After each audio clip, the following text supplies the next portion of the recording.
Bonsoir mesdames et messieurs, l'heure est très grave au Bénin, c'est pour cela que j'ai décidé de faire sortir cette vidéo. C'est très important de savoir que le Bénin n'est pas un petit pays. Le Bénin, il y a beaucoup de politiciens qui viennent, qui sortent du Bénin et qui pensent que le Bénin est un pays, un petit pays avec lequel il faut s'amuser, il faut manipuler, il faut jouer. Mais cela n'est pas du tout bon, c'est très dangereux. Parce que le Bénin, vous devez savoir qu'à partir du Bénin est sorti des pays comme le Brésil. Il y a des populations béninoises en Haïti, en Guadeloupe et partout dans le monde entier. Moi, je suis béninois, je suis né en Côte d'Ivoire.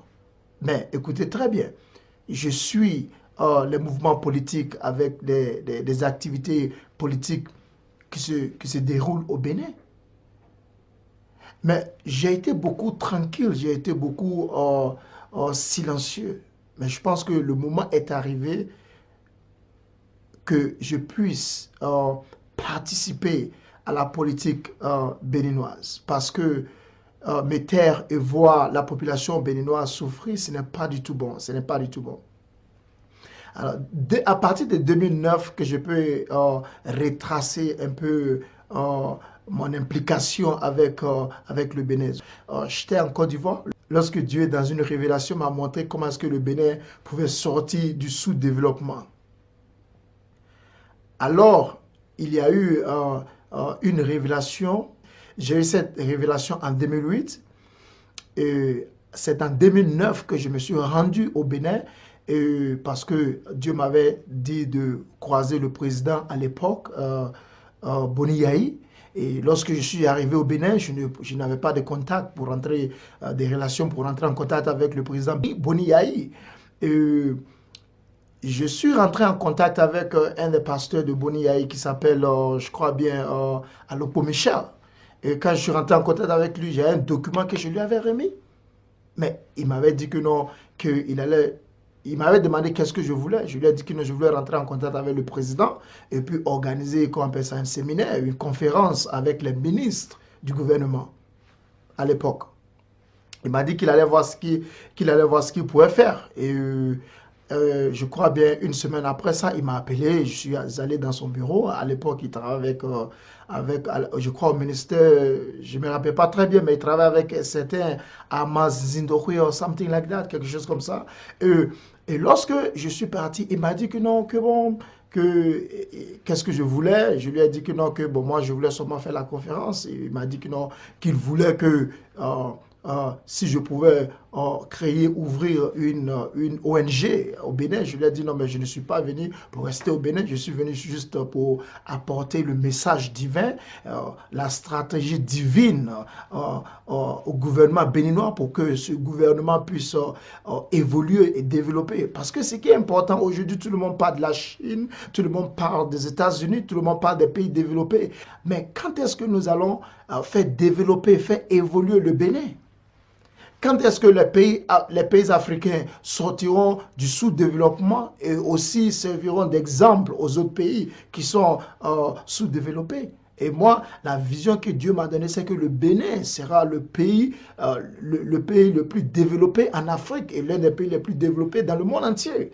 Et c'est avec cette stratégie messianique que j'avais envoyée au Bénin pour présenter au gouvernement. Mais écoutez, les gens sont ce qu'ils sont. Je n'ai pas pu rentrer en contact avec le président Boni Yayi. Alors j'ai quitté le Bénin pour d'autres destinations. Je suivais toujours les mouvements politiques, surtout les élections qui se sont déroulées, surtout les élections présidentielles qui se sont déroulées récemment. J'ai suivi ça de loin. Bon, j'avais mon jugement personnel. Et à la sortie des élections, fut élu le président Patrice Talon. Bon, vous savez, quelque chose que nous devons savoir en Afrique et partout dans le monde entier, c'est que un président, ce n'est plus la personne. Donc, je dirais que si, par exemple, les enfants, ou bien, je dirais, les amis, ou bien la famille de celui qui était candidat d'un parti et qui s'est représenté aux élections présidentielles, à partir du moment que ce candidat est élu président, il n'est plus le candidat de son parti. Il n'est plus la personne qui représente sa famille ou bien son épouse ou bien ses enfants ou bien, je ne sais pas, ses amis. Non, il devient le président. Il devient l'homme le plus important du pays. Il devient le président de la nation. Il représente ce pays à l'extérieur et à l'intérieur. Mais la faute que beaucoup de gouvernements commettent partout dans le monde entier, c'est que ces gouvernements pensent que lorsqu'ils viennent au pouvoir, c'est eux, c'est leur parti, et puis bon, ce sont leurs cercles, l'entourage. Mais ça, c'est très mauvais. Et c'est ce qui fait que la plupart des pays, les gouvernements africains échouent. Parce que, vous savez, la réussite n'est pas mesurée par le montant d'argent qu'on a dans la banque. Ce n'est pas du tout ça. Ce n'est pas mesuré aussi par combien de femmes que nous avons, par notre réussite personnelle. Ce n'est pas ce qui compte. Si tu es appelé, tu as une vocation présidentielle et que tu as été appelé pour diriger une nation, ta réussite est mesurée par la sortie, par la satisfaction, la manière dont tu gères, par la manière dont tu gères ton peuple, ou bien je dirais la connexion, je dirais le rapport entre le peuple et son dirigeant. C'est ce qui est important. Donc, le président, parce qu'on parle de la démocratie, on ne peut pas parler de la démocratie sans le peuple. Et lorsque nous parlons de la démocratie, nous parlons du peuple. Alors, nous parlons aussi du dirigeant. Alors, il n'y a pas de démocratie sans le peuple. Et il n'y a pas aussi de démocratie sans le dirigeant. Donc, le dirigeant, il est important et aussi le peuple est important. Raison pour laquelle que les deux doivent travailler ensemble, ils doivent s'unir. Donc le dirigeant doit être à l'écoute du peuple, le dirigeant doit écouter le peuple. Mais ce qui est important dans cette relation, c'est le peuple. Parce que le peuple, on ne peut pas le changer, mais on peut changer le président. On ne peut pas changer le peuple. Vous voyez, c'est ça le problème. Mais le président peut changer. Donc pour cette raison, le président doit beaucoup se méfier, il doit appliquer beaucoup de sagesse, beaucoup d'intelligence, beaucoup de connaissances, beaucoup de douceur, beaucoup de rigueur et puis de fermeté. C'est très important. Alors, le Bénin qui est un tout petit pays, je dirais, sur la carte mondiale, sur la carte géographique mondiale, c'est un tout petit pays, mais c'est un pays qui est très puissant. Parce que disons même que, comme je l'ai dit au début de cette vidéo, qu'il y a beaucoup de nations, beaucoup de gens, des Béninois qui sont sortis du Bénin. Il y a beaucoup de Béninois qui sont sortis du Bénin et qui ont émergé vers d'autres pays et aujourd'hui ont des enfants, ont des descendants dans ces pays. Donc le Bénin ne se limite pas seulement, quand je dirais, à la situation, mais à la location géographique du Bénin. Le Bénin va au-delà de la location géographique. C'est pour cela que lorsque on vote, il y a des gens, des diasporas qui votent pour le dirigeant béninois. Donc vous voyez, c'est très important que nous prenions soin du Bénin et c'est très important que nous soyons impliqués dans la politique, dans le mouvement, dans tout ce qui concerne le Bénin parce que le Bénin c'est à nous tous, c'est à nous tous. Moi, mes parents des deux côtés sont de Boycon à Bomé. Alors, ce qui fait que je dois toujours, je regarde toujours et je suis de près, bien que je suis très préoccupé, mais je suis de près ce qui se passe au Bénin. Alors, le président Patrice Talon, il a été élu démocratiquement. Il a été élu démocratiquement. Et à partir du moment qu'il rentre, il prend fonction, il est le président de tous les Béninois. Ce qui veut dire que tu l'aimes ou que tu ne l'aimes pas, il est ton président. Et cela est très important parce qu'il y a une tendance en Afrique que quand la personne, on ne l'aime pas, que la personne est président, on commence à l'appeler, à l'adresser n'importe comment. Non, il faudrait que nous respectons nos dirigeants. C'est très important. C'est très, très important. Et nous devons respecter celui que le peuple a élu pour diriger la nation, même si que cette personne, nous ne l'aimions pas. C'est notre président, automatiquement. Parce que tout le monde ne peut pas aimer une personne. Même le Seigneur Jésus-Christ lui-même n'était pas aimé de tous. Même, ce n'est pas tout le monde qui aime Dieu, bien que nous sommes tous créés de Dieu, mais ce n'est pas tout le monde qui aime Dieu. Donc, ce qui veut dire que un président, ce n'est pas tout le monde qui va l'aimer, mais cela ne veut pas dire qu'on doit, on ne doit pas respecter, on doit être impoli envers le dirigeant. Ok, ayant dit cela, le président Patrice Talon a été élu président. Tout le monde parle de la politique béninoise, tout le monde parle de ce qui se passe et les gens ont des jugements politiques. Bon, moi, je viens avec un jugement politico-spirituel, ce qui est très important, parce que sans le côté spirituel, il n'y a pas de direction. Parce que quand on parle d'un dirigeant, on parle de direction. Un dirigeant, c'est celui qui donne la direction. C'est pour cela qu'on dit diriger, direction. Donc, un dirigeant, c'est celui qui donne la direction. Sans direction, le dirigeant est égaré. Et il va amener son peuple à l'abattoir. Nous ne voulons pas cela. C'est pour cela qu'étant dirigeant, vous les présidents qui m'écoutez actuellement, que ce soit le président de la Côte d'Ivoire, le président du Mali, le président de n'importe quel pays de l'Afrique, ou ce soit de n'importe quel pays du monde, vous les présidents, sachez quelque chose, quand vous venez au pouvoir, la plupart de vos conseillers que vous mettez comme conseillers, ces personnes sont des alliés, sont des amis, sont des frères. Ces personnes ne peuvent pas vous donner de bons conseils parce que eux, ils sont là pour la plupart pour les intérêts. C'est pour cela qu'ils vous noient à tout moment. Mais est-ce que je n'arrive pas à comprendre pourquoi est-ce que les politiciens n'apprennent jamais leurs leçons? Ils doivent apprendre à partir de ceux qui étaient là avant eux. Il y a eu des politiciens, il y a eu des présidents, des grands présidents qui ont présidé des nations africaines. Mais où est-ce qu'ils sont aujourd'hui? Parmi eux, d'autres ont été tués, lamentablement. Donc, je pense que le moment est arrivé que nous puissions nous corriger, apprendre des leçons, nous corriger et ne pas répéter des erreurs de ces présidents, bien que ces présidents ont reçu dans quelques aspects de leur direction, mais aussi ont échoué et ont commis des crimes, ont tué des gens. Si tu es un président que tu tues les gens, mais écoutez, c'est quel genre de dirigeant es-tu? Un dirigeant, tu dois protéger ton peuple et pas tuer ton peuple. Cela est très important. Je vais revenir sur ça tout à l'heure. Alors, le président Patrice Talon, lorsqu'il est arrivé au pouvoir, bon, moi je l'ai accepté comme étant mon président, puis le président de la République béninoise, ce qui est très important. Et d'ailleurs, c'est un homme élégant, c'est un homme qui, en tout cas, il se présente bien. J'aime ça beaucoup. Ça, franchement, il faut que je le dise, j'aime ça beaucoup. Et ce qui importe, ce n'est pas d'aller contre la personne parce qu'on n'aime pas la personne ou bien parce qu'on ne supporte pas la personne, parce qu'on ne sommes pas du côté de la personne. Non, pas du tout. Il faudrait que nous acceptions la vérité parce que c'est très important. Parce que ce qui est important, c'est la vérité. La vérité, c'est très important. L'honnêteté, c'est très important. La sincérité, la franchise, c'est très important.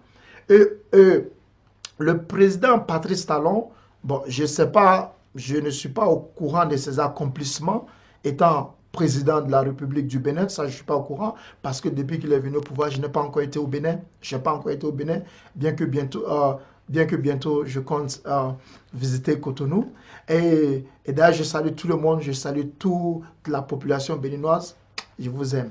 Ok, donc le président Patrice Talon, qui est en exercice et qui est en train de faire son travail. Bon, tout récemment, il y a eu des élections législatives au Bénin. Bon, ce que j'aurais appris, c'est que il y a eu comment on appelle ça, un boycott. C'est ce qu'on appelle ça un boycott. Parce qu'un boycott, ça veut dire que si il y a un mouvement ou bien quelque chose, des actions que nous devons poser nationalement, et que pendant que les jours arrivent ou bien pendant que la période arrive que certaines personnes décident de ne pas y participer, alors on appelle ça boycott. Ok. Maintenant, il y a deux choses à voir. Parce que le boycott peut être accepté ou ne pas être accepté. Très important. Le boycott peut être accepté ou ne pas être accepté. Je m'explique. Disons, par exemple, parce que si le président veut faire quelque chose, ou bien nous savons qu'il y aura des élections à certaines dates, Bon, maintenant, pendant que nous nous approchons des élections, nous remarquons que euh, le déroulement qu'on appelle ça, des campagnes et autres sont manipulés et que nous voyons que nous ne sommes pas prêts. En ce moment, nous pouvons négocier avec le dirigeant suprême et puis demander à ce que nous puissions, qu'on appelle ça, repousser les élections. Et si le dirigeant n'est pas d'accord, en ce moment, nous pouvons boycotter. Nous pouvons boycotter. Ça, c'est acceptable. Ça, c'est acceptable. Bon, maintenant, le boycott qui n'est pas acceptable, c'est lorsque l'opposition commence à mettre les bâtons dans les roues du dirigeant. Lorsque l'opposition commence à mettre les bâtons dans les roues du dirigeant, ça, ce n'est pas acceptable. Ça, ce n'est pas acceptable du tout. Parce que nous savons tous que les gens, très souvent dans la politique, ils amènent leurs problèmes, les affaires personnelles dans la politique. Et cela n'est pas bon pour l'avancement de la nation. Pas du tout. Et si nous sommes un peuple intelligent, nous devons analyser les situations. C'est très important. Nous devons analyser les situations. Bon, maintenant, ce qui s'est passé au Bénin, les deux partis se sont associés et ont refusé que les élections aient lieu. Ils ont demandé au président d'annuler les élections. Le président Patrice Talon a décidé de continuer. Et je pense que, selon ce que j'ai vu, il y a eu 25% qui sont partis aux élections. Ok, 25%, ça c'est très, très, très pauvre. C'est très pauvre. Normalement, je dirais, si c'était 50%, bon, c'est acceptable. Je peux dire que, bon, on peut considérer ces élections. Mais à 25%, ça veut dire que c'est impossible. Parce que même si c'était à 40%, c'est quand même encore mieux. Mais 25% d'électeurs, ça, c'est pas bon. Ça, c'est pas bon. Donc, automatiquement, ça veut dire que ces élections ne sont pas acceptables. Donc, c'est ce qui veut dire que le boycott a réussi. Donc, le président doit alors négocier avec son peuple. Parce que, étant président, tu dois savoir, l'opposition n'est pas réellement opposition. Parce que l'opposition est ton peuple. L'opposition est ton peuple. Donc, je dirais que le président Yahi Boni, il est béninois. Son président, c'est Patrice Talon. Le président Nicéphore Soglo, son président, c'est Patrice Talon. C'est comme ça que ça se passe. Parce que ils sont des ex-présidents et ils sont des citoyens béninois. Et donc, en ce moment, ils deviennent peuple du Bénin. Mais le président, bien qu'il ait aussi peuple, mais il est le dirigeant. C'est lui qui est le chef suprême. C'est lui qui est le chef du gouvernement. C'est très important. Et alors, la négociation, le dialogue. En Côte d'Ivoire, le premier président ivoirien, Félix Houphouët-Boigny, a toujours parlé du dialogue. Parce que c'est très important. Parce que sans le dialogue, vous allez toujours avoir des oppositions et même des violences. Et c'est ce que nous ne voulons pas.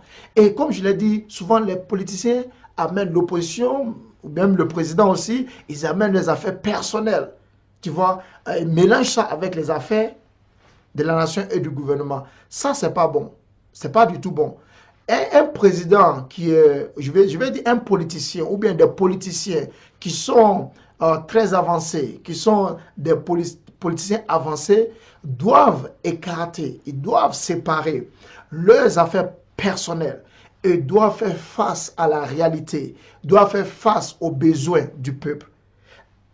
Alors, de mes analyses, je dirais que le président Boni Yahi, l'ex-président Boni Yahi, l'ex-président Nicéphore Soglo, avec tous les ex-présidents, avec tous les autres politiciens, ce que vous devez faire, c'est de vous unir, c'est de vous associer.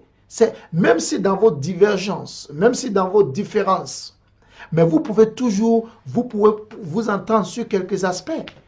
Parce que même les frères d'une famille, bien que dans une famille, même que vous soyez nés de même père, de même mère, il peut y avoir des problèmes. Dans toute famille, on rencontre cela. Mais dans nos différences, on s'unit toujours pour aider, pour balayer la maison, pour nettoyer la maison, pour réparer des choses qui sont endommagées dans la maison. Mais on ne se fait pas la guerre. On ne se tue pas, on ne fait pas la vie. Même si souvent on se chamaille, ça arrive. Mais après ça, c'est la famille. Parce que je vais vous dire quelque chose. Et surtout maintenant, je vais parler au président Patrice Talon. Boni Yahi, il n'est pas un Ivoirien, il n'est pas un Américain, il n'est pas un Chinois. Boni Yahi est un Béninois et il est ton frère. Il faut savoir cela. Nicéphore Souglo n'est pas un Japonais ou bien un Français. C'est un Béninois. Il est ton frère. Et Daniel n'est pas un Sud-Africain. Il n'est pas du tout un Coréen ou bien un Australien. C'est un Béninois. Il est ton frère. Ça, c'est la maison. Ça, c'est la famille. Il faudrait que nous puissions élargir notre mentalité, notre intelligence. Parce que le problème avec les dirigeants africains, c'est que leur mentalité, leur intelligence, à cause de la jalousie, à cause des problèmes personnels, des affaires personnelles, on commence à rétrécir, on commence à penser petit au lieu de penser grandement. Parce que, quel est le point? Si toi qui es le président d'un pays, ou bien tu es dans l'opposition, mais tu ne t'entends pas avec ton frère pour pouvoir faire évoluer, mais tu voyages, tu pars en Chine, tu pars partout, et puis tu souris avec les gens, tu montres comme ça à tout le monde que c'est toi qui es le plus fort, pendant que avec tes frères, c'est la guerre, la violence.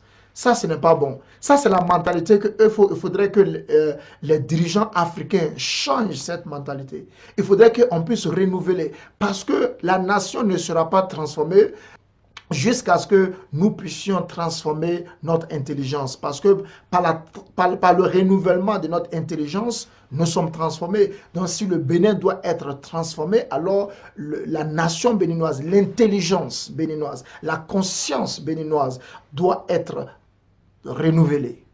La conscience béninoise doit être renouvelée. Cela est très important. Alors, moi, je demanderai personnellement, je demanderai au président Patrice Talon, vu ce qui s'est passé, pour, comme on le dit très souvent, pour s'aimer la paix. Parce que quand tu sèmes la paix, tu vas récolter la paix. Tu sèmes la violence, tu vas récolter la violence. Moi, je dirais que, étant un homme intelligent, sage, ça ne vaut pas la peine de s'aimer la violence, parce qu'on a vu ça avec tous les autres présidents. Ça, vous savez, l'histoire, la politique, c'est une répétition. La politique, c'est une répétition. On peut facilement prédire certaines choses dans la politique, parce que l'histoire se répète. Et la politique, c'est l'histoire. Ça ne fait que se répéter. Juste quelques inventions, quelques renouvellements, et puis rénovations. Mais c'est l'histoire qui se répète. Il y a eu des présidents partout dans le monde entier qui ont déjà échoué de certaines façons. Même bien que ces présidents ont pensé qu'ils étaient des dieux de leur nation. D'autres ont été assassinés, d'autres ont été tués par le peuple, d'autres ont été maltraités par le peuple. On a vu ça. Même en Côte d'Ivoire, on a vu ça. En Côte d'Ivoire, pendant que il y a eu, avant les élections en Côte d'Ivoire, moi j'étais en prière et puis Dieu m'a révélé que le président à l'époque, Laurent Gbagbo, n'allait pas être élu. Mais écoutez très bien, moi j'ai dit ça, j'ai placé ça sur Facebook, mes amis m'ont traité de faux prophètes, de faux ceci, cela. Mais écoutez très bien, parce qu'à l'époque en Côte d'Ivoire, tout le monde pensait que Laurent Gbagbo allait être réélu. Parce qu'il avait la jeunesse, il avait tout le monde, la population, tout le monde. Mais ce n'est pas ce qui compte. Ce n'est pas ce qui compte. Le cœur est très important. Ce que nous sémons, c'est ce que nous récoltons. Ça, c'est une loi universelle. Personne ne peut surpasser. Si tu penses que tu peux surpasser cette loi, c'est que tu es un fou. Ça veut dire que tu es stupid. Comme on le dit en anglais, it means you are stupid. So you cannot be above the universal law. It's not possible. It's not possible. So cela n'est pas possible. Alors, ce qui s'est passé, nous savons le reste de l'histoire avec Laurent Gbagbo, sa famille, et puis bon, lamentablement, des gens qui ont vécu la gloire présidentielle, mais subitement ont été complètement dans la honte. Vous savez, donc étant président, il faut toujours éviter ce genre de choses. On a vu des anciens présidents, lorsqu'ils étaient au pouvoir, ils pensent qu'ils sont dieux de la nation.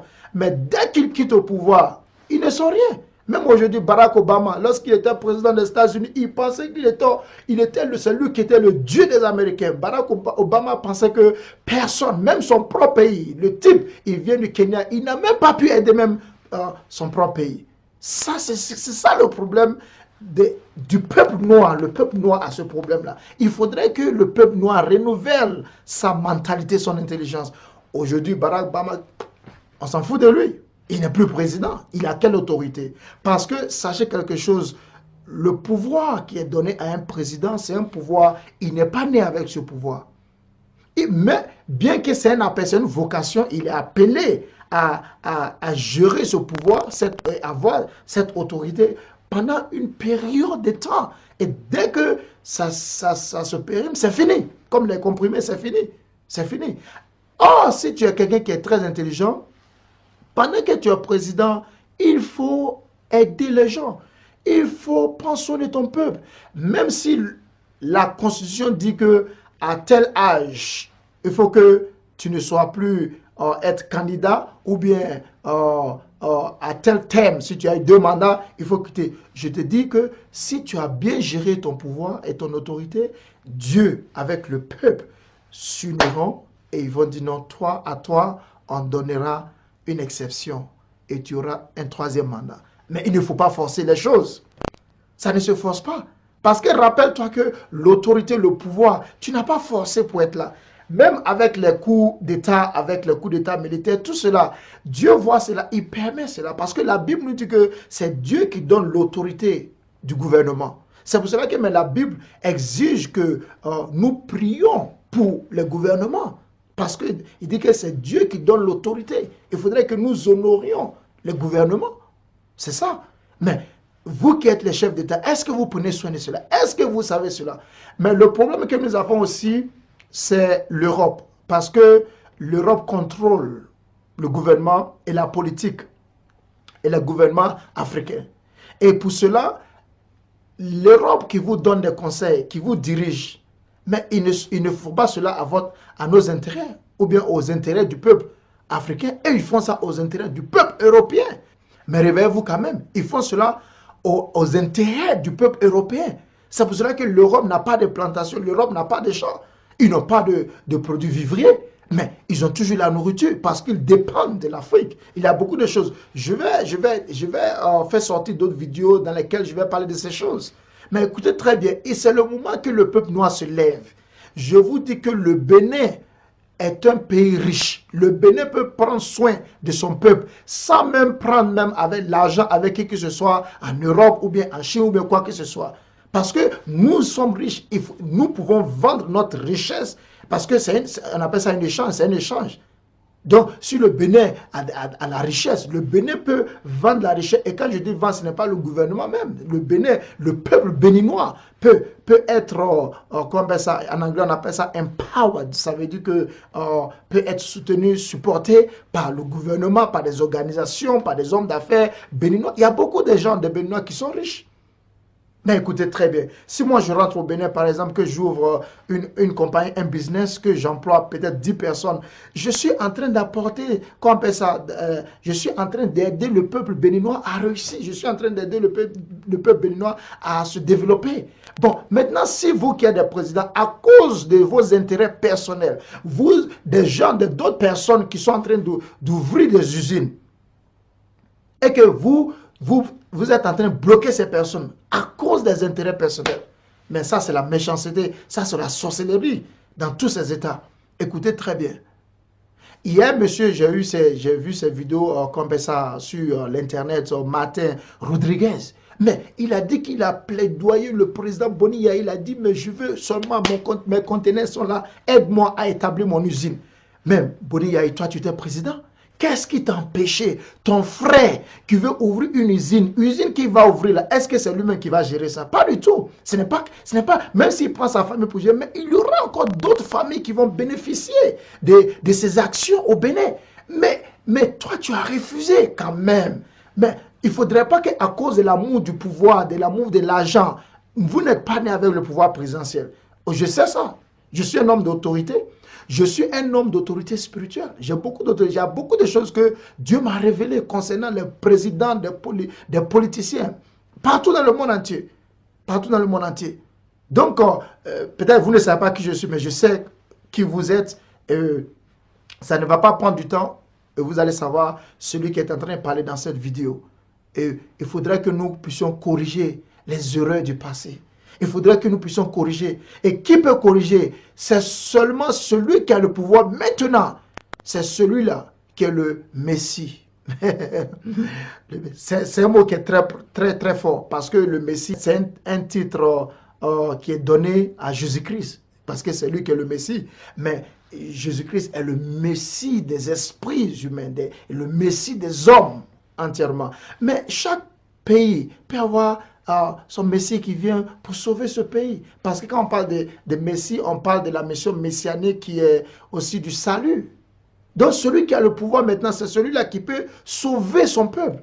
Et qui est celui-ci? C'est toi, son Excellence, Monsieur le Président Patrice Talon. C'est toi qui peux changer l'histoire. Nelson Mandela a fait la même chose en Afrique du Sud. La même chose. Applique la même chose et puis change l'histoire du Bénin.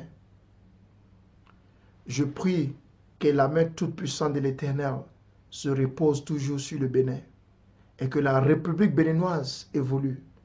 Que la paix de l'Éternel se repose sur le Bénin. Le Bénin avancera, quelles que soient les actions, les manœuvres de l'ennemi. Et quiconque est en train de faire des choses manigancées, orchestrées, des choses maléfiques, pour que le Bénin n'évolue point, j'attache la personne dans le nom de Jésus-Christ de Nazareth. Et je déclare le sang de l'agneau de Dieu sur le Bénin, dans le nom de Jésus-Christ de Nazareth. Que le Bénin reste uni, que les enfants du Bénin soient debout et main dans main puissent évoluer le Bénin. Que les affaires personnelles, les intérêts personnels, les ambitions personnelles quittent le cœur des dirigeants et des politiciens béninois. Dans le nom de Jésus-Christ de Nazareth. Amen.